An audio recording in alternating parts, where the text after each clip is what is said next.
Welcome to another writing blog week. So I am here to catch you up on what I've been doing. It's a new week, new goals are set, and I'm ready to accomplish as many as I can. This week my main tasks are a lot of marketing tasks for my nonfiction book that's coming out in August 2021. I have not given too many details about this project yet, but I will very, very soon. So I have been sort of winding down the editing part of the book. It's almost ready to go. It's with my final round of critique partners. I have 2 more critique partners to hear back from, and then later this month it goes to my proofreader, and then it's ready to go. So as this is my first adventure with self-publishing, I'm very, very excited about the process, but there is literally so much to do. Being a publisher, I knew it was going to be a lot of work, but I am just every day constantly like, oh, I need to do this, oh, I need to do that, and my list just keeps getting longer and longer and longer. So I am a big list person, so that's fine for me, but I am hoping to streamline this process as I keep going forward self-publishing books. So I've been making this big template for launching a book, basically starting from the inception of the idea through after the book is published and any other promotion and things like that that I want to do after it's already out there. And I'm so happy to be starting with this book because it's really a culmination of everything that I've been doing. It's not necessarily a writing craft book, but it does have to do with publishing and something to do with publishing in that sense. That's all I can give you right now. I'm sorry to be a tease, but I promise you will be getting more information very, I would say within the next few weeks. So be sure to subscribe and ring the notification bell so you know the absolute first moment that I release this information. So this morning I have been working on creating, more finalizing a reader magnet. So a reader magnet is basically, usually they're at the end of a book where you say, especially with nonfiction, there's usually like some sort of task list or checklist or something like that that readers can download if they sign up for your newsletter. So that is something authors do to cultivate a list of readers who are very interested in their book. Obviously, if they love the book and they downloaded the checklist, hopefully they're interested in you as the author. So I created a checklist. I'm not quite ready to finalize it as of yet because, as I said, I do have critique partner feedback, and the checklist sort of follows the structure of the book. So I want to make sure that everything is in place, but I have been doing a lot of things to set it up. So if I do need to make any changes, it's going to be really easy changes. I don't need to reinvent the wheel. And also, I was talking to a friend of mine this morning, and they're at the similar point in marketing their book as I am. And we were talking about media kits, and I'm like, which could also be a press kit. And I'm like, oh, I didn't have that on my list. So I started working on that this morning as well. So my checklist is in Canva, and so is the press kit. I want to make it look all pretty for any promotional type opportunities that come up.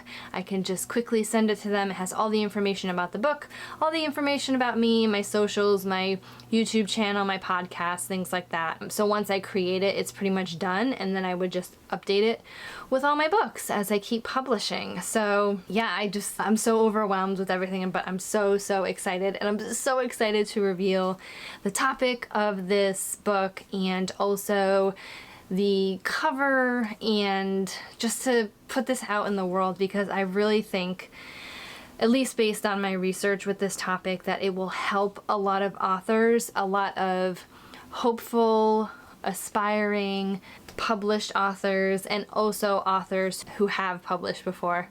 It is getting so hard to be very vague, but I may throw a spoiler or two in here, so keep an eye out. Yeah, so that's where I'm at this week, and I always get to a point in my publication process where like the draft is done and the edits are done and everything, and then it's like marketing mode, and I just feel like I'm not doing as much, but all of it is still important. But I am to a point where I'm like, I'm not as busy, but I know when I get back to drafting or editing or things like that, I'll be like, I wish I had more time to do marketing. So I'm just taking this a step at a time, as this is my first time doing this, and I'm just trying to not feel as overwhelmed. So in that vein, as we are getting to the end of the quarter, I think my main focus for this week, other than doing a few preparatory marketing tasks and dealing with any critique partner feedback that comes to me, is that I'm going to be working on my quarterly goals for quarter 3 of 2021. So I'm a big quarterly goal person. I absolutely rave about the HB90 course that Sarah Cannon puts on every quarter, basically, and I think it's actually happening next week, the live version, but I may just go through it on my own. I just get very overwhelmed and I like to do things at my own pace. And also too, since I've taken the course twice already, because you get full access forever once you buy it, there's a lot of preparatory things that I don't think I need to do. And I did put out a video last quarter about Joanna Penn's book, Your Author Business Plan, and I have incorporated that into my process, as well as the HB90 method. So I sort of cobbled them together in something that makes sense to my head, and I'm going to do that this week because next week I will be posting a video all about my recap of quarter 2 and also what I'm doing for quarter 3. And as I am releasing a book in the next quarter and the quarter after that, I think my list is going to be a lot bigger than it used to be, and I really, really want to dive into the minutia of what I need to be doing every time I release a self-published book, because I don't want to forget anything. I want to streamline this process. I want to make it as easy as possible so that I do have more time for the writing, but I also do understand that the marketing aspect of marketing a book is important as well. So that's all I have for you right now, and I'll check in with you soon. So I'm back. It's much, much later in the day, and kiddo is in bed, and I'm going to work a little bit on my goals video. As I said, I am incorporating it into my author business plan, so I reviewed the previous video I did, and something is sort of bothering me. Like, I feel like sometimes when I do these videos, it's like a totally different person doing it, because this quarter has been so different than my initial plan, and that's okay, and I feel okay when things like that change. But there was one goal that's like bothering me because it's not really a goal, but I think I had just been like super overwhelmed at the time and was like, I need to do 3 goals. That last one wasn't really a goal, which you'll see next week, which I will explain. But as I go into my review of next quarter, I only have 2 goals. And I think in previous quarters that might have scared me to say, you don't have enough going on, you gotta do more. But I think with my nonfiction release, I have a lot on my plate. So I am going to really, really focus on that one, and then more of the initial release of Soul Taken. So that is releasing October of this year. Crossing my fingers that that's still the case. I will have a majority of the production / marketing done by the end of quarter 3. So having these 2 goals will, I suppose, help keep me on track. It's a very strange year, and with self-publishing for the first and second time this year, I am trying to really take it slow as I feel comfortable with, and I think all of the things will come together. In the past, I've had goals with YouTube and socials and things like that, but like other times that I released books, I really don't focus on the numbers as much, because the books are the things that bring the numbers, and I can't worry about that. I can't worry about subscriber count. I can't worry about followers and things like that, because I'm here as an author and I'm here to spread the love for books and reading, and I just need to focus on that. I need to focus on the thing. You are not here to just be another number. You are here to possibly learn or just be a part of the journey when it comes to my books. Right now I'm taking a little step back from a lot of the socials part of it, and as I mentioned before, with the ebb and flow of writing and editing versus marketing, I feel like there is a natural ebb and flow to what's important in terms of community versus like really focusing on the project, and I can't do both at once. And I think I learned that from watching my previous quarter video, that I can't I can't do all of the things, and that's okay. It's constantly a learning process, and I'm totally fine with that. I'm always excited at the end of a quarter to look back at my goals and just see where I was and then how I changed throughout the process. I don't know, it's very exciting to me. I know I'm nerding out about planning and goals and stuff. This last quarter has been quite an eye-opener for me, and I'm very, very excited about future prospects with the books I'm publishing. And I also had some bit of a crisis this afternoon about my publishing. Nothing crazy, you know, it's first world problems, author world problems in terms of what I want to release next after Soul Taken. So I'm still figuring that out. I'm not going to include it in my quarterly goals because I have a very, very clear focus on what I want to do next quarter, and it's finally fitting my schedule and it's finally fitting me, and I feel overwhelmed yet not overwhelmed, because I usually would just put all of these things on my plate and then not be able to do everything or just do part of everything. But I know, because I only have 2 goals, and I know because I am going to achieve these 2 goals, that all of the things that I'm planning will come to fruition. And I think this is the first time that I've publicly put quarterly goals out there that this is going to happen. So I'm very excited. So I'm going to work on my script for that video, more of an outline, just the recap and the review, and really try to dig into the minutia as much as I can, because even though I'm putting out this goals video, the actual video will not give away too many spoilers. It may give away 1 or 2 things. So I'm going to work on that right now, and I'll check in with you soon.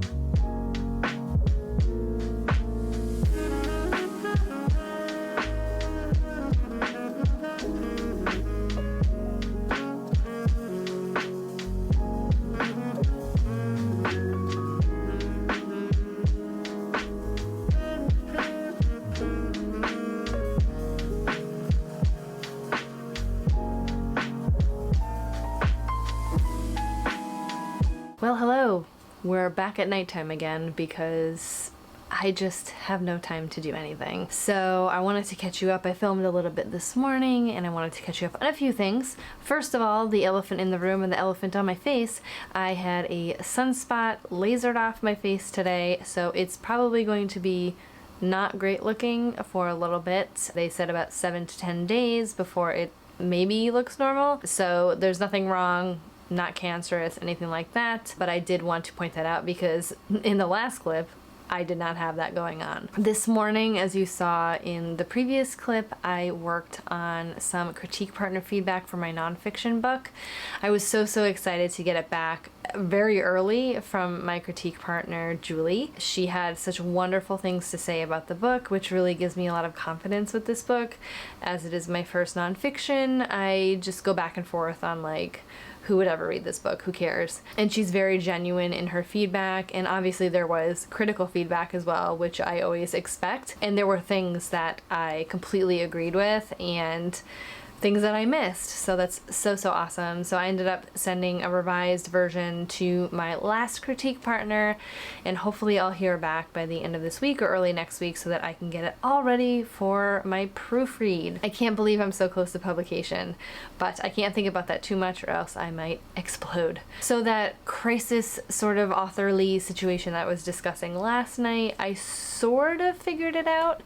It's not 100% perfect in my mind in terms of reverting some of my backlist, as I will continue to do since some of my backlist is not selling as well as I want, and I think I can find a way to combine those books into a current series that I'm doing. It's so up in the air right now. It may change from day to day, but I think I figured out that crisis that I was discussing yesterday, so that's very freeing to my mind right now. But it's one of those things that is not going to occur at all probably in the next the rest of the year at least. So it's just one of those things I keep in the back of my mind, and I'll move forward as I move forward. Another thing I did today, I was just scouring the internet for press kits or media kits. I had previously done them in Word, but some of my self-published author friends have these beautiful media kits that they did in Canva, and I want to incorporate that into my process. I want to have really nice PDFs that I can send to other podcasts and YouTube channels and things like that, so that I can appear presentable when it comes to my books and myself. But for the life of me, I couldn't figure out what template I wanted to have for my backlist titles. I'm not going to necessarily do what's called a tear sheet or a one sheet. So that's basically one sheet that gives an overview of a particular book, and I didn't want to do that for all of my books. My backlist titles, I love them and everything, but they don't need to have as much put into them as that, because usually I'm not marketing my backlist, because Frontlist sells backlist, so I'm moving forward. So anything moving forward, I will create this one sheet or tear sheet, especially for my nonfiction book, especially because I do want to be pitching podcasts and YouTube channels and bookstagrammers and influencers in the writing community to talk about this book. So I just wanted to come off as professional as possible. So I finally figured out this template. I don't know why it was killing me. I'm a very visual person and not artistic. So when I have a concept I need to look at other people's visuals. And I had found a media kit from another author in the past who had pitched me for being on my YouTube channel, and also some examples online, but I ended up with a beautiful template that I really like. It's very, very simple, but it does the job, and it gets me moving in this process, because I hate feeling stagnant where it's like I've been working on a media kit for a couple days now and it's like, all right, just let's figure this out. So that's pretty much all I did today. Right now I am going to continue working on that media kit. I am also going to be watching The Handmaid's Tale because a new episode came out today on Hulu, and I just cannot get enough of this show. I'm gonna work on that. I'm gonna watch some Handmaid's Tale, and then I'm gonna go to bed. So I'll probably see you in the morning. Yes, we're in a time jump, and yes, I am still wearing the same clothes as I was last night. Don't judge. I have a sick kiddo at home today, so I have not really done a lot other than all of the caring stuff that goes along with that. This morning I ended up finishing my media kit. I added a bunch of reviews from previous reviewers and NetGalley, things like that, bloggers. I added all the ISBNs to all of the information. I prettied it up a little bit. I am waiting on several blurbs or testimonials from my critique partners, and I have a whole page for those. So that's all I really had time to do this morning. To be honest, I didn't have anything else planned to do this morning, and thankfully not, because I had to take care of kiddo. So my next task, and probably will finish out this week, is working on my resources list for this book. I love the idea of other books that I've read where you access the resource list. Yes, it's in the back of the book, but when you have a paperback, it's really difficult for people to move from the paperback and look up every single resource on their own. So what I wanted to do is create a resources page on my website, and so I'll be able to update it whenever I want and just keep that link in the paperback or any physical copies that I have, and then be able to update it on my website. So that's on my agenda. So it's not really a lot going on. As I said, I'm in that sort of weird area where my book is out with critique partners, so it's not like I can go in and do formatting or anything like that. It's just a waste of time, basically, since it has to be fixed. Any issues that the critique partner brings up, I have to fix, and then it goes to the proofreader, and I know there'll be things I need to fix there. There is a live stream today that I didn't think I was going to be able to make, but kiddo is sleeping right now, so it's happening very soon. In case you hadn't seen this video, I absolutely love the Newsletter Ninja, and I joined their Facebook group, and I'm so excited that there actually will be a Newsletter Ninja 2 book coming out soon, and it's all about automations, and that was the biggest thing that I was anticipating after Newsletter Ninja 1. I'm very excited for that, and these live streams happen once a month, and it's more to talk about questions that crop up in the group, but they're very targeted toward newsletters, and I think this is just something that I'm constantly learning, I'm constantly trying to figure out. So I'm excited for that and to learn a little more. I haven't made any of the other live streams, so I feel like if a question popped up that I wanted to ask, I can just ask it outright and not have to wait for another month. I'm very excited for that. So I'm gonna go and I'll check in with you soon. Hey, so it's a couple days later and I wanted to catch you up on things that I've been doing. My weekends I just totally lose track of time with my family, so I figured I would give you an update right now really quickly. So I finished my author business plan. I reviewed it for this quarter and I looked over all my goals that I want to do for this next quarter, and it is quite a list. And I'm very excited to start going through it. For some reason, when I do these long-term plans, even if it's just a quarter, I like to work on paper. So I have a Q3 printout and I have been switching back and forth, which is why I love my Frixion erasable pens, because I have been erasing and rewriting a lot. I have a plan in place and I am so excited to start the next quarter, even though there's a little bit left of this quarter as well. But since I've already planned all of that, I did want to mention one of the plans that I had for this quarter was to finish my nonfiction book. I've had all of my critique partner feedback, I have implemented it all, and I just press send to my proofreader. So it is so close, and I did it about a week early. I don't know if they're able to squeeze me in, and if not, that's totally fine. I have other things I need to be doing. I've been updating my website with my resources list and also creating some extras as part of the book. So it's just a lot of little things. So next week you will be able to see a culmination of all of my goals for recap from this quarter and also a review for next quarter. And if you enjoyed this video, do give it a big thumbs up because it really helps me out. Hit that subscribe button and the little notification bell next to it so you know the next time I upload, and I'll see you next week.